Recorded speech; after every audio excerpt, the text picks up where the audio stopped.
მადლობა ამ შესაძლებლობისთვის. ყოველთვის სასიამოვნოა და როგორც იქნა სამუშაო პანელს მიღმა შევხვდით ერთმანეთს უკვე პირისპირ სასაუბროდ. 20 წლის ალიანსი ეს სინონიმიზაციაა საქართველოს ეკონომიკის და ასთავარია ბიზნესის საფუძვლების ჩამოყალიბებასთან. დროშიც და სივრცეშიც. მე მაინტერესებს აი ამ დროში და სივრცეში კომპანია როგორ აწესებდა იმ სტანდარტს ბიზნესის კეთებისა, რამაც საბოლოო ჯამში ალიანს ჯგუფი ჩამოაყალიბა. მეც მიხარია პირველ რიგში, რომ არაფორმალურ გარემოში ვხდები ერთმანეთს. და ჩემთვის ემოციურია ამ საკითხის საუბარი. პირველ რიგში ვიდრე ალიანსის 2 ათწლეული შეჯამებას დავიწყებ, ვიტყვი რომ ამ კომპანიას პროფესიულად საქმიანობით დაახლოებით 11-12 წელია რაც შემოუერთდი. მანამდე ალიანსი ფაქტობრივად ჩემთან ერთად იზრდებოდა. და მე ალიანსთან ერთად ვიზრდებოდი. მახსოვს, მე-5 კლასში ვიყავი, როდესაც ეს კომპანია შეიქმნა და ყოველთვის სიამაყით ვიყავი განწყობილი, როდესაც იმ პროექტებს ხედავდი, რომელიც ალიანსის ეგიდით იყო შეთავაზებული ჩვენი ბათუმისთვის, ჩვენი პატარა ბათუმისთვის. შეიძლება ერთის მხრივ ითქვას, რომ ეს ჩემს ოჯახთანადგან არის დაკავშირებული, მაგიტომ იყო სწორედ ის სიამაყე გამოწვეული, მაგრამ არა. თამამად ვიტყვი. ეს იყო საზოგადოების განწყობა იმ პროექტებისა და ეს იყო, ასე ვთქვათ, ჩემი განწყობა პროექტების მიმართ და დამოკიდებულება ამ პროექტების მიმართ, რომელიც განსხვავებული ესთეტიკით ხასიათდებოდა. ეს იყო ალიანსის ნიშა, რომელიც 20 წლის წინ დაიწყო. ამის გარდა იყო ერთი უმნიშვნელოვანესი ფაქტორი, რომელიც ასევე უნდა ითქვას, როდესაც ალიანსის 10 წლეულს ვეხებით, ალიანსი არის ქართული 100%-ით ქართული კომპანია. ეს არის კომპანია, რომელიც ქართული ინვესტიციით განხორციელდა. ქართულმა კომპანიამ მოახერხა ისეთი უმსხვილესი ინვესტიციების მოზიდვა საქართველოში, რომელიც იმ პერიოდისთვის ძალიან უცხო და უცნაური იყო. და მესამე, ასევე უმნიშვნელოვანესი ფაქტორი გახლავთ ის, რომ ბრენდები, რომლებიც ჩვენი ეგიდით შემოვიდნენ საქართველოში, ასევე იმ პერიოდში საკმაოდ დიდი სიტყვა იყო და საკმაოდ დიდი განაცხადი. თებერვალში ერთი ძალიან საინტერესო ღონისძიება იმართება თბილისში და როდესაც ვფიქრობდით მიგვეღო თუ არა მონაწილეობა ამ ღონისძიებაზე სასტუმრო ფორუმ, საერთაშორისო ფორუმ. როდესაც წავიკითხე პანელისტების სია, დაახლოებით 20 პანელისტი იყო იქ წარმოდგენილი. აქედან ნახევარი, თითქმის ნახევარი ქართველი იყო, მეორე ნახევარი საერთაშორისო წონიანი პროფესიონალები. და აღმოვაჩინე, რომ ყველასთან აბსოლუტურად ჰქონდა გვაკავშირებდა პარტნიორობა. ყველასთან ინდივიდუალურად გვაკავშირებდა პროექტი და მივხვდით, რომ ჩვენ ამ ბრენდებს გულისხმობ. მარიოტი, ვინდამი, ეიმბრიჯი, ჰაიატი, მათი განვითარების ხელმძღვანელები არიან პანელისტები, ან მოდერატორები, ან პანელისტები და მივხვდი ზუსტად მაშინ, რომ ჩვენ ვიყავით, ასე ვთქვათ, ერთგვარი ხიდი ამ საერთაშორისო ბრენდებისა და საქართველოს შორის და მათი პირველი ნაბიჯი ჩვენი გავლით მოხდა საქართველოში. მეორეს რიგ ამ შესავალმა და ამ სამმა ბაზისურმა მიმართულებამ რამდენიმე კითხვა გამიჩინა, მაგრამ მაინც მინდა კიდევ ერთი მომზადებული კითხვით გავაგრძელო ჩვენი საუბარი. ფაქტია, რომ ყველაფერში პირველ ემოციას, პირველ ნაბიჯებს, ყველაფერს პირველს აქვს რაღაცა გადამწყვეტი მნიშვნელობა. მიუხედავად საოპერაციო ნაწილში 10-11 წლის წინ კომპანიასთან შემოერთებისა. რა იყო ის პირველი, რამაც გარდამტეხი როლი შეიტანა ალიანსის უწყვეტ განვითარებაში და მის მართლა საერთაშორისო სტანდარტამდე მისვლაში? ამისთვის ალბათ ქრონოლოგიას უნდა მიყვე, მაინტერესებს. და ვფიქრობ, ძალიან საინტერესო ისტორია აქვს ალიანსს. დაწყებული 2005 წლიდან, როდესაც დავიწყეთ თანამედროვე საცხოვრებელი სახლის მშენებლობა. იქიდან 2005 წელი. 2005 წელი, როცა შეიქმნა პირველი კომპანია ალიანს პლუსის სახელით და მაშინაც ყველა პროექტს განსხვავებული, განსაკუთრებული ესთეტიკური მახასიათებელი ჰქონდა. თავიდანვე ეს იყო ჩვენი ნიშა უძრავი ქონების სექტორში. ალბათ ყველა პროექტი, რომელიც მამაჩემის სახელთან არის დაკავშირებული, განსხვავებული ესთეტიკით გამოირჩეოდა და ეს დღემდე ასე გრძელდება. უპირველესად შეიძლება ითქვას ის, რომ ის კომპლექსები არც თუ ისე მასშტაბური კომპლექსები, რომელიც თავიდან ბათუმში შენდებოდა, ეს იყო განსხვავებული ვიზუალის და არა მხოლოდ.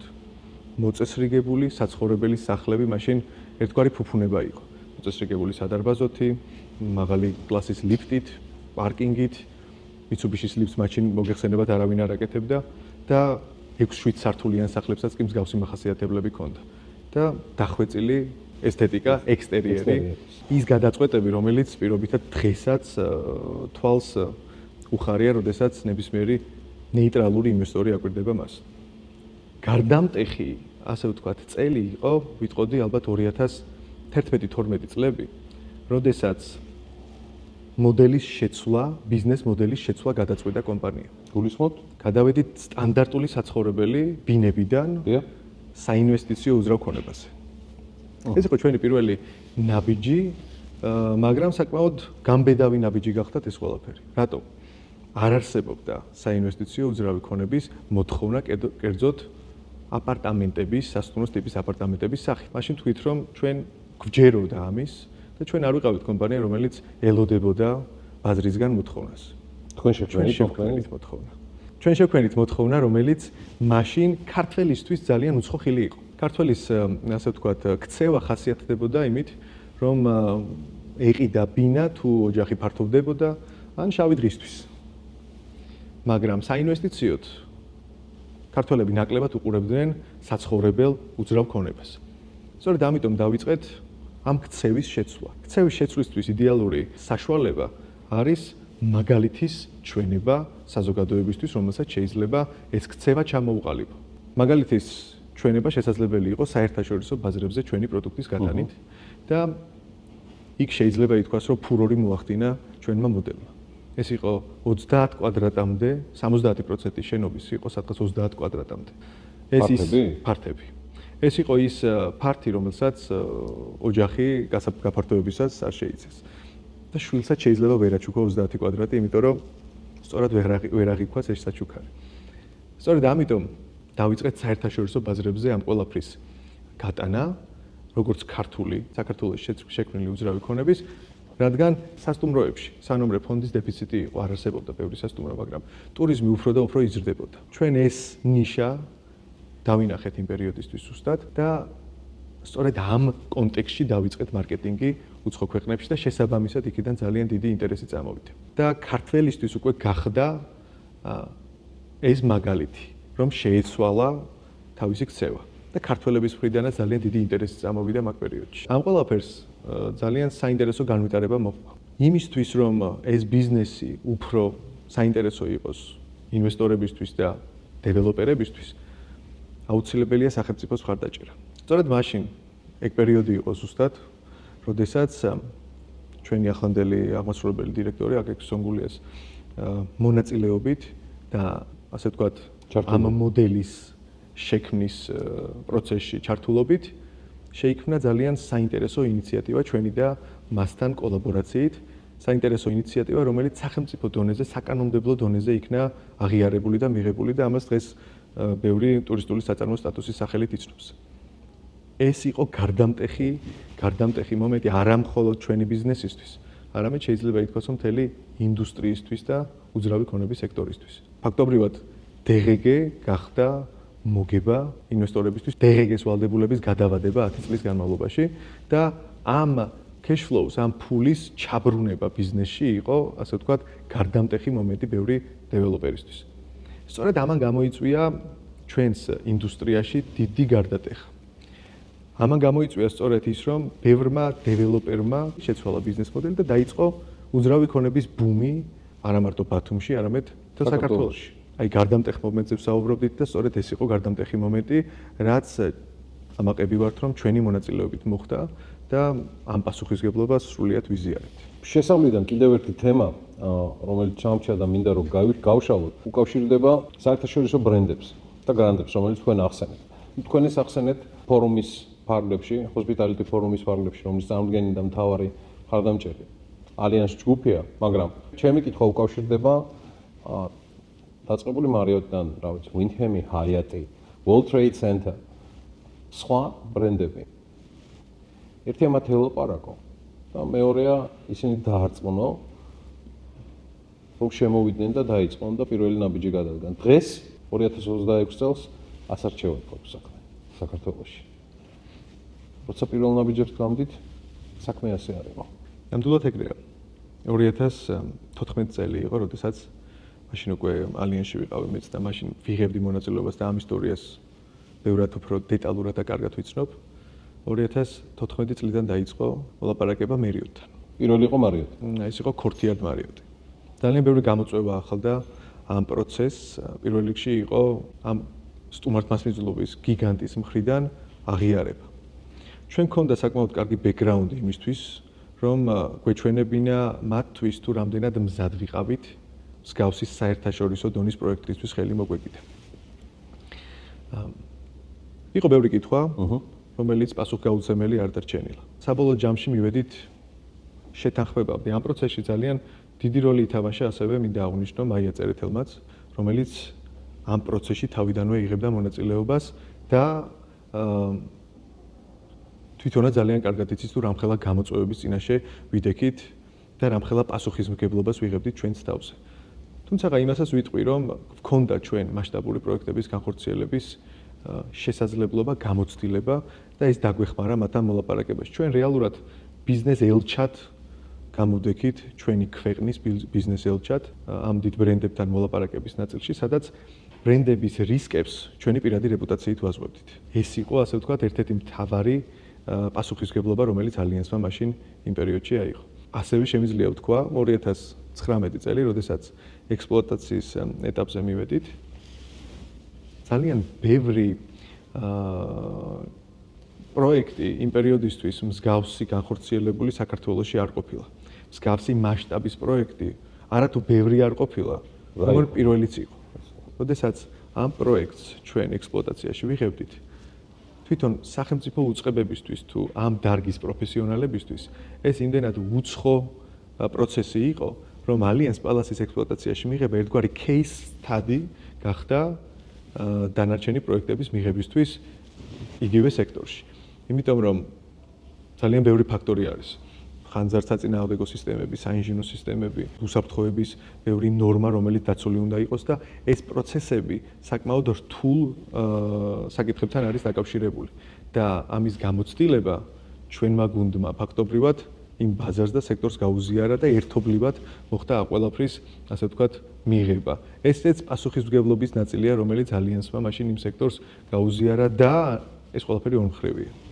თემო, მე ერთი მხრივ როცა იხსენებთ, რა იყო გარდამტეხი ქართული დეველოპერული სექტორის განვითარებისთვის, რამაც ბუმი გამოიწვია, გაიხსენეთ ის საკანონმდებლო ცვლილება, აკაკის ონღულიას ჩართულობით, თქვენი გუნდის ჩართულობით, ამ ბრენდების შემოსვლა. რეალურად როგორ შეცვალა ეს დამოკიდებულება და გადავიდა თუ არა ის უკვე დაწესებული თამასა სრულიად სხვა დონეზე. მარტივი პასუხია ცალსახად. მაგრამ ამ ყველაფერს განვრცობა ჭირდება და მე მინდა გიორგი გაგახსენო 2019 წელი, როდესაც ჩვენ ერთმანეთი გავიცანით.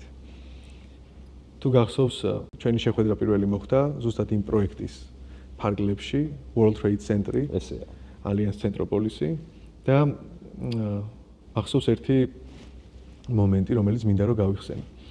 ჩვენ საუბრობდით პირველად, ასე ვთქვათ, პრეზენტაციას ვატარ COVID-ია. COVID-ია, ჩართული ვართ ვიდეო თვალით და მე მერგო წილად ბედნიერება რომ გამეზიარებინა ამ პროექტის დეტალები გუნდისთვის. ჩვენი ჯგუფისთვის კი ბატონო. და როდესაც ამ პროექტზე ვსაუბრობდი, მე თვითონ იმდენად მიყვარს ეს პროექტი, მე თვითონ იმდენად ენთუზიაზმით აღვწერ ამ პროექტის მახასიათებლებს, რომ თან ვაკვირდებოდი ყველა ემოციას თუ რა უკავშირი შეიძლება მიმეღო ამ ჯგუფისგან და მახსოვს შენი ემოცია არ დამავიწყდება. მახსოვს რაღაც მომენტში მოწყდი და დაიწყე ფიქრი. წავედი სადღაც, ხო? წახვედი სადღაც ფიქრით და მომენტალურად როცა მე საუბარი შევწყვიტე, ხმამაღლა ფიქრობდი და ხმამაღლა საუბრობდი შენს თავთან, ჩვენთან, არ ვიცი. და ასეთი ფრაზა გააჟღერე. უალტერნატივო საინვესტიციო პროდუქტი. ეს ფრაზა არაერთხელ გამომიყენებია ჩვენს მარკეტინგულ აქტივობაში. უალტერნატივო საინვესტიციო პროდუქტი იყო ის განსაზღვრება ჩემთვის, იმ პერიოდში იმ ჩვენი, ასე ვთქვათ, პროექტის, რომელიც ბაზარს აკლდა. თუ გახსოვს კარგად, საუბარია ჰაიატზე, საუბარია World Trade Center-ზე, საუბარია მენეჯმენტ კომპანიაზე, მათ შორის შემდგომ Cambridge-ი შემოგვიერთდა და საუბარია იმაზე, თუ რა გარდატეხა შეიძლება მოუტანოს ამ პროექტმა არა მხოლოდ ალიანსს, არამედ ჩვენს რეგიონს. ცალსახა არის, რომ ჩვენს რეგიონს ჭირდება სტატუსის შეცვლა, ბათუმზე მაქვს საუბარი. ზაფხულის კურორტიდან უნდა გადავიდეთ 4 სეზონიან მიმართულებაზე აუცილებლად, 4 სეზონიან კურორტზე. ეს გამოსავალია. იმიტომ რომ იქნება იმხელა ინფრასტრუქტურა ბათუმში. იქნება იმდენი, როგორც ტურისტული ინფრასტრუქტურა, ასევე ბიზნეს ტურიზმსაც, რომ დააკმაყოფილებს გავსი ინფრასტრუქტურა და სწორედ ეს იქნება პირველი ნახტომი, ვფიქრობ, ბათუმისთვის, რომელიც შექმნის განსხვავებულ მიზიდულობის წერტილს. ბევრი სხვა პროექტი, რომელიც ახლა ბათუმში ხორციელდება, მინდა აღვნიშნო დიდი სიამაყით და დიდი გულშემატკივრობით მოგეხსენება, ბევრთან გააქვს უშუალო კომუნიკაცია. ეს არის პროექტები, რომლებიც ბათუმს აუცილებლად არათუ მოუხდება, არამედ მათ გარეშე ბათუმი წარმოუდგენელიც კი შეიძლება იყოს. მე სრული სიამაყით ვივსები, როდესაც ამ პროექტებს პირადად ვნახულობ და ამ პროექტების შემქმნელებთან მაქვს პირადი ურთიერთობა. ძალიან ბევრი ბრენდი, ბევრი კომპანია, რომელიც საქართველოში და ბათუმში მოღვაწეობს, ისინი ქმნიან ცვლილებას და ეს ცვლილება ჩვენთვის უცხო არ არის. ჩვენ ერთ დროს რაღაც შევცვალეთ. მომხმარებლების ქცევა იქნებოდა ეს თუ ბაზრის განწყობა. ისეთი კომპანიები, როგორიც არის კიდე ავიღოთ Next-ი, Ambassador Island-ი, Metropoli, ELT თუ Silk Development-ი. ეს კომპანიები დღეს რეალურად ქმნიან განსაკუთრებულ გამორჩეულ პროდუქტებს და ჩვენ სრული სიამაყით შეგვიძლია ვთქვათ, რომ ის ეკოსისტემა, რომელიც შევქმნით 20 წლის წინ, ამ ეკოსისტემას ფუნქციონირება გაგრძელებული აქვს, ვითარდება და დღეს ღირებულებას ქმნის. როცა ჩვენ ხარისხზე საუბრობდით და მაღალ სტანდარტებზე, ერთია კომპანიის დამფუძნებლის мотиваცია, მისი კრედო. ბატონი გია ბიწაძის დამოკიდებულებიდან გამომდინარე არის რაღაცები, რაც გასაგებია და ხელის გულზეა, მაგრამ მეორე მსხვილი თემო არის რაღაცა უხილავი ხელი კიდე. შეიძლება ესეც ბატონი გია, არ ვიცი. მაგრამ უხილავი ხელი, რომელიც აი ამ მაზანდას არ წევს ქვევით და პირიქით. ეს სტანდარტი იწევს და იწევს, მაგრამ აქვე მაქვს ეს კითხვა. ამ ყველაფრიდან გამომდინარე რა გამოარჩევს? ალიანს, სხვა, მეგობარი თუ კონკურენტი, მათ შორის თქვენს მიერ ჩამოთვლილი კომპანიების. ცოტა ხნის წინ ვახსენე, კიდევ რაიმე ჩემ თავთან ხო ვილაპარაკე, რომელიც დაგამახსოვრდეთ მახასიათებს ხოლმე. და გამიხარდა ეს დეტალი ძალიან, იმიტომ რომ World Trade Center მიმაჩნდა და მიმაჩნია, რომ იქნება არა მხოლოდ არქიტექტურულ, ინფრასტრუქტურული, არამედ ეკონომიკური განვითარების ტიპიურად განსხვავებული ლენდმარკი. გარდა იმისა, რომ საინვესტიციო თვალსაზრისით უბრალოდ წაუგებელი ამბავი. მადლობა ამ შეფასებისთვის. ეხა ის სხვაგან წაგიყვანე. არა, მოდი ასე ვიტყვი. ძალიან ბევრი კომპანია 2026 წელს იყენებს ისეთ ფრაზებს თავის მარკეტინგულ აქტივობებში, როგორიც არის პრემიალური ხარისხი, საერთაშორისო სტანდარტები, პრემიალური ლოკაცია, უნიკალური ბიზნეს შესაძლებლობა. უკვე ძალიან რთულია ამ გაუფასურებულ ფრაზებში მიაღწიო იმ რეალურ შედეგს და მიაგნო იმ რეალურ მახასიათებას, რომელიც პროექტებს გააჩნიათ. ჩვენი გაყიდვების და მარკეტინგის გუნდისთვის, რომ გასაგები იყოს ის, რასაც რეალურად ჩვენ ვქნით და ვაკეთებთ, ხშირად ვატარებთ ხოლმე ვორქშოპებს, რომელშიც მონაწილეობას იღებენ ჩვენი პროფესიონალები. მათ შორის ინჟინრები, არქიტექტორები, გუნდის წევრები, ტექნიკური გუნდის წევრები. ამ პრეზენტაციების დროს ისინი იმდენად ბევრ ინფორმაციას იღებენ, რომ თვითონ ხდებიან თავდაჯერებულები თუ რეალურად რას ყიდიან. და ეს მათ ძალიან ეხმარებათ გაყიდვების პროცესში და მარკეტინგის გუნდს ასევე ეხმარება მარკეტინგის სწორად საწარმოებლად. როდესაც უხილავი ხელი ახსენეთ, გამახსენდა ერთი ჩვენი თანამშრომელი ბატონი ლადო, ფასადის თავარი ინჟინერი, რომელმაც ასეთი რაღაც ფრაზა თქვა ერთ-ერთი პრეზენტაციის დროს. არავინ არ აქცევს ყურადღებას ისეთ დეტალებს, რომელიც არ ჩანს. მაგრამ რეალურად ეგ დეტალებია სწორედ ის, რომელიც ქმნის ალიანსის რეალურ იერსახესო. ეს არის ის უხილავი ხელი, რომელიც ქმნის ალიანსის იერსახესო. ალბათ ფასადის ინჟინერისთვის ბევრად უფრო მარტივია შექმნას ის ვიზუალი, რომელიც საზოგადოებისთვის ყველაზე აღქმული და აღქმადი არის, მაგრამ რომ დაფიქრდეთ, რა შრომად უჯდება იმ ადამიანს და თავის გუნდს, რომ არქიტექტურის მიერ ნაფიქრი რეალურ სამყაროში გადმოიტანოს და ეს ხელოვნება. ეს არის ხელოვნება იმ დეტალებზე ორიენტირებულობით, რომელიც საბოლოო ჯამში იმ უხილავი ხელის მონაწილეობით ქმნის იმ იერსახეს, რომელიც დღეს ალიანსს აქვს. ასევე მინდა ვახსენოს სხვა რამდენიმე საინტერესო პროექტი, რომელზეც ინფორმაცია შეიძლება ასე ერთი უხილავი თვალით არ ჩანდეს და იმის უკან ძალიან ბევრი რაღაც იმალება. აი მაგალითისთვის რო ავიღოთ ჩვენი თბილისის პროექტი, Alliance Highline. მისი პარამეტრული და არა ტრადიციული ფორმებიდან გამომდინარე, ჩვენ ტრადიციული ხარაჩოთი, ეგრეთ წოდებული ხარაჩოთი ვერ წავედით და მისი სკულპტურული ფორმების გამოყვანას, რომელიც ინდივიდუალურად სათითაოდ ყველა სართული ინდივიდუალური ყალიბით იქნებოდა. და მისი ამ სკულპტურული ფორმებიდან გამომდინარე, ის პილონები, რომელიც შენობას გარშემო დასდევს, მისი შეღებვა მოხდა მთამსვლელების მონაწილეობით. და იმისთვის, რომ 30 წლიანი გარანტია მიგვეღო, 5 ჯერ მოხდა ამ ყველაფრის შეღებვა. მთელი შენობა, სამივე შენობა 5 ჯერ გადაღებეს მთამსვლელებმა.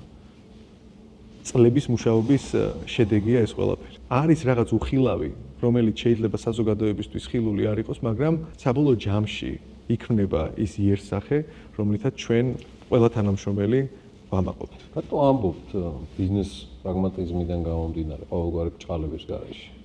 ვარს ნაცად ფორმებზე ოპერირებისა, სადაც შემოსავალიც სწრაფია, სადაც არ არის თუნდაც ფუტურისტულ მიმართულებებზე ექსპერიმენტირება ან აქცენტირება თემო და მეორე მხრივ ამას უკვე ჩემგან ვამბობ, ვიღებთ ცალსახად იმას, რასაც ჩვენ ვეძახით ლენდმარკს, მაგრამ ამ ეტაპზე ის მაინც ვიდრე პროცესია, ის ალიანსის ხელწერაა.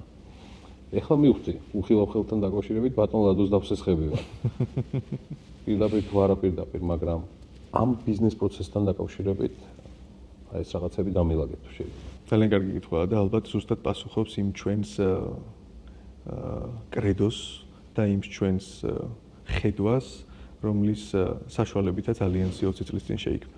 არ არის პროექტი, რომელიც არ გამოირჩევა თავისი ესთეტიკური მახასიათებლებით.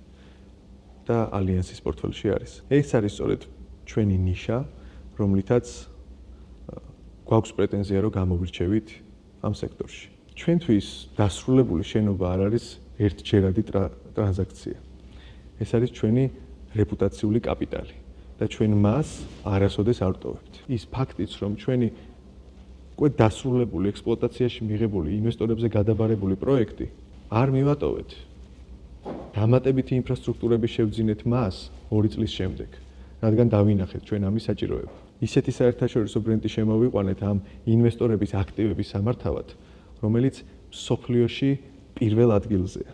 ეს ხარჯებთან არის ყველაფერი დაკავშირებული და ეს ყველაფერი გადაწყვეტილებასთან არის დაკავშირებული. და ეს გადაწყვეტილება ჩვენმა გუნდმა, ჩვენი გრძელვადიანი ხედვიდან გამომდინარე მიიღო.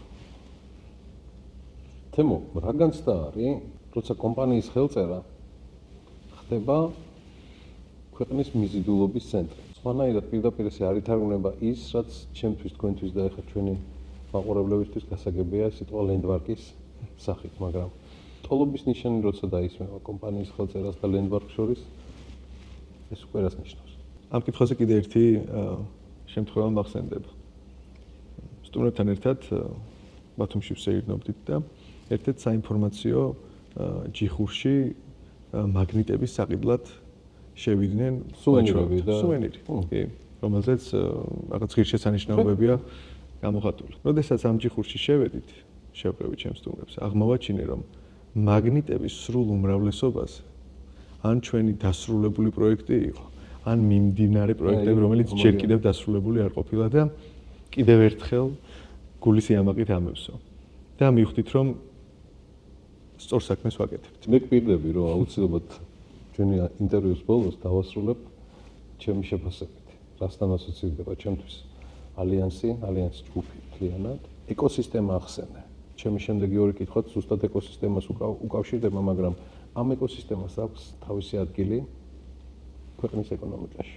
არის თუ არა დათვლილი კომპანიაში თქვენი წვლილი კლიენტში და პროდუქტის განვითარებაში. მაინტერესებს მასშტაბირება, რაში აისახა, მაინტერესებს ბაზრის ტრანსფორმაცია, როგორ გამოკვეთა ალიანსი ჯგუფის მონაწილეობა ქვეყნის განვითარებაში. როდესაც ციფრებზე ვსაუბრობთ, აუცილებლად უნდა ვახსენოთ რამდენიმე მნიშვნელოვანი რიცხვი, რომელიც ალიანსთან ასოცირდება. ეს არის 2 მილიონ კვადრატზე მეტი შექმნილი უძრავი ქონება, რაც ერთგვარი მილიონს რო გადაახტება, მილიონ კვადრატული მეტრის მშენებლობას უძრავი ქონება ყოველთვის აღნიშნავენ ხოლმე ამას. და ჩვენ შეგვიძლია სიამაყით ვთქვათ, რომ ჩვენი რეალიზებული და აშენებული უძრავი ქონების კვადრატულობა უკვე 2 მილიონს ცდება. ძირითადად მოზიდული უცხოური ინვესტიცია $1.5 მილიარდ ცდება უკვე. როდესაც ალიანსის მასშტაბზე ვსაუბრობ და მასშტაბის შეფასებას ვახდენთ, ალბათ ციფრები მხოლოდ საწყისი წერტილებია. ჩვენი ეკონომიკური წვლილი გაცილებით ფართოა. ბაზრის ტრანსფორმაცია ახსენეთ და ზუსტად ეგ არის ის, რაც ალიანსთან არის დაკავშირებული. ბაზრის ტრანსფორმაცია, რომელმაც სექტორის მოძრაობა დაიწყო. როდესაც იმ მიმდინარე პროექტებს უყურებ და უკვე აშენებულ პროექტებს ვხედავ, კიდე ბათუმში, კიდე თბილისში, სიამაყით ერთმანეთს გადავხედავთ ხოლმე და ვამბობთ, რომ ის საინვესტიციო ნიადაგი, რომელიც 20 წლის წინ დავთესეთ, შედეგიანია და ქვეყნის წარმატებაში მონაწილეობას იღებს. და ის დიდი ბრენდები, ის დიდი კომპანიები, თუნდაც ქართული კომპანიები, რომლებიც დღეს ქართულ ბაზარზე ოპერირებენ, იმ ეკოსისტემის დამსახურებაა, სრული პასუხისმგებლობით შემიძლია ვთქვა, რომელიც 10 წლეულების წინ დაიწყო და ჯანსაღად ვითარდება და საოცრად ვითარდება. ხაზგასმა ამ ეკოსისტემაში კონცეპტუალური მიდგომებისა. თან per project. მეორეს მხრივ დიცურად ამ ყველაფრის დანახვა, რომელიც რაღაცა კონკრეტულ ასეულობებს ხედვას ეყრდნობა. რა არის ეს ყველაფერი, რომელიც გამოარჩევს ალიანსი ჯგუფის ამ პროექტებს კონცეპტუალური მიდგომებიდან გამომდინარე. კონცეპტუალური დატვირთვა ჩვენი შენობების და ჩვენი ბიზნეს მოდელის არის უმნიშვნელოვანესი კომპონენტი ჩვენი მოღვაწეობისა. და რა კონტექსტში? ჩვენ არ ვქმნით სტანდარტულ უძრავ ქონებას, მოგეხსენებათ, რომ ჩვენი ამ ისტორიიდან გამომდინარე, თვალს თუ კარგად მიადევნებ, მიხვდები, რომ ყოველთვის განსხვავებული სიტყვა გვინდოდა გვეთქვა იმ პერიოდისთვის.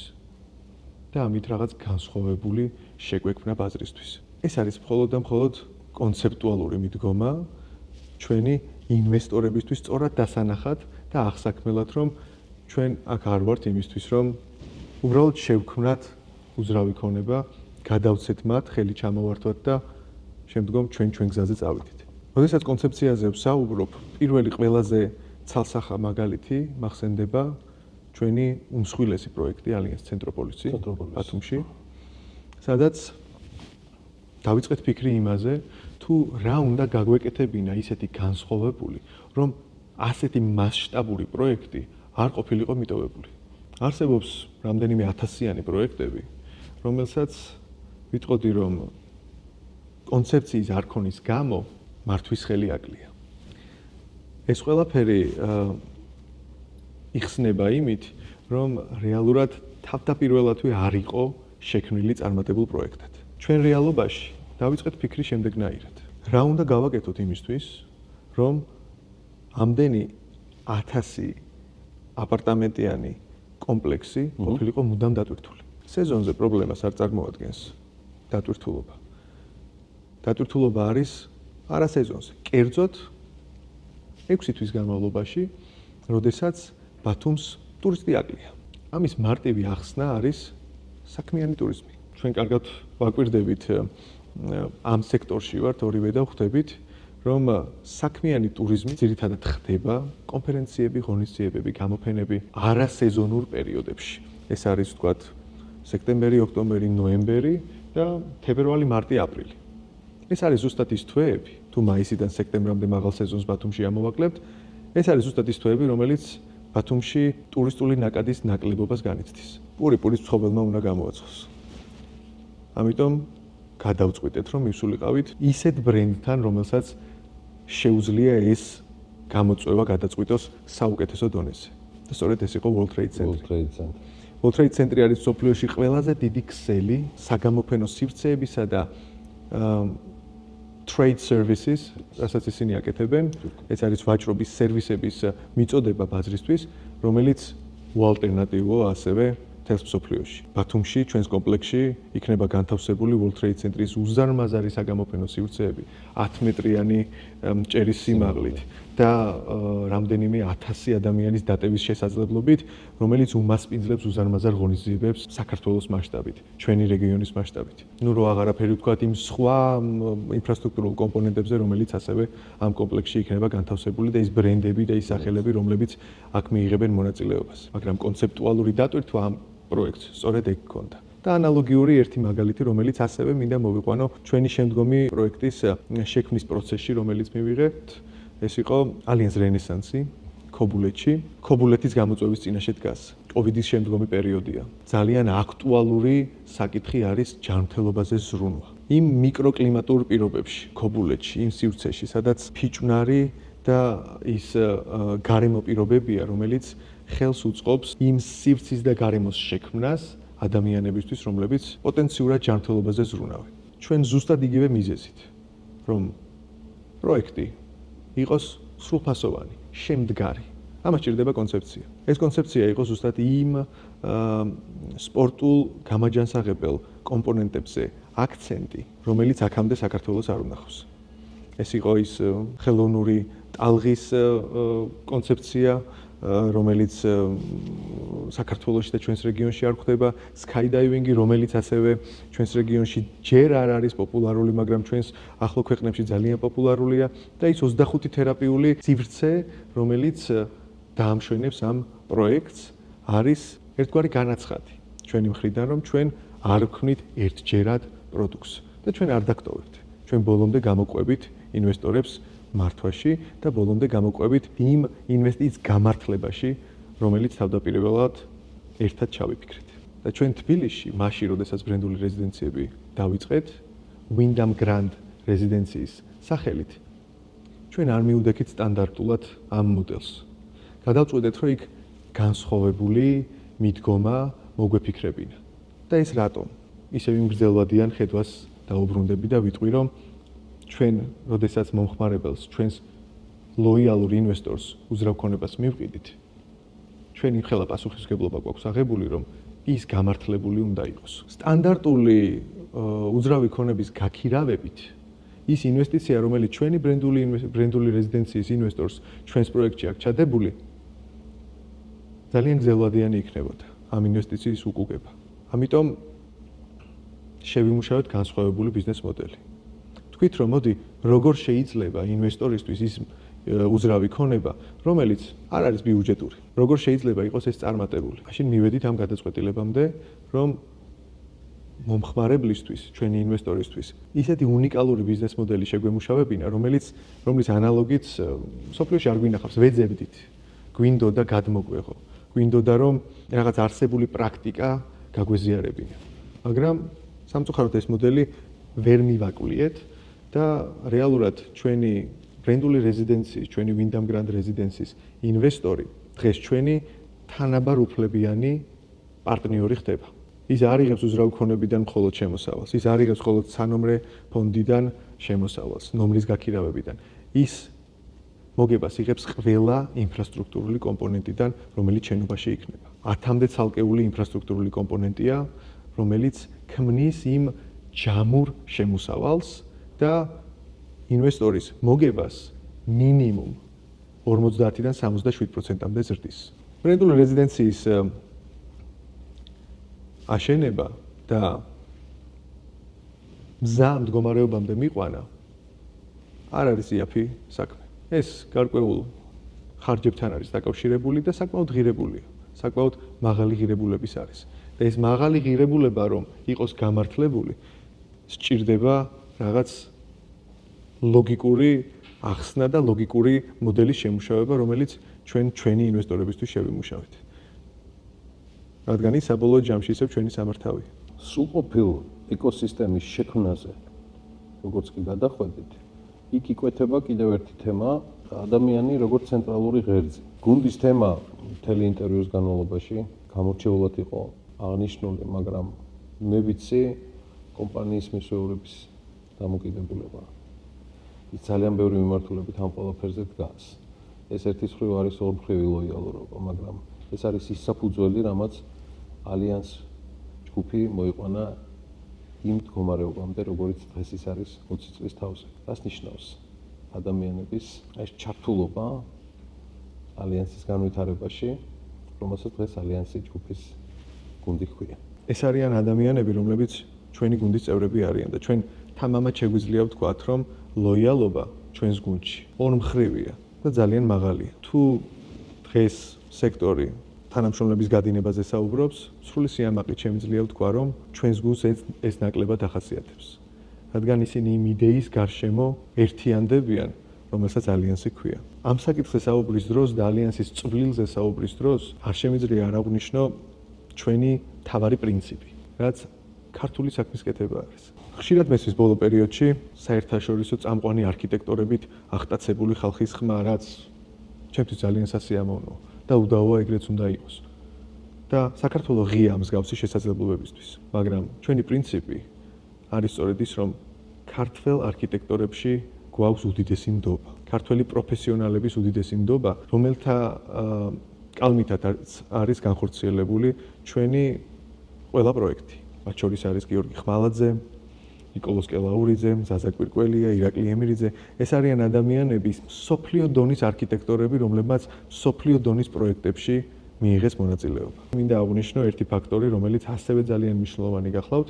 არსებობენ დეველოპერები, რომლებიც საქართველოში მოზიდულ ინვესტიციას საერთაშორისო ბაზრებზე პროექტებში გააქვთ.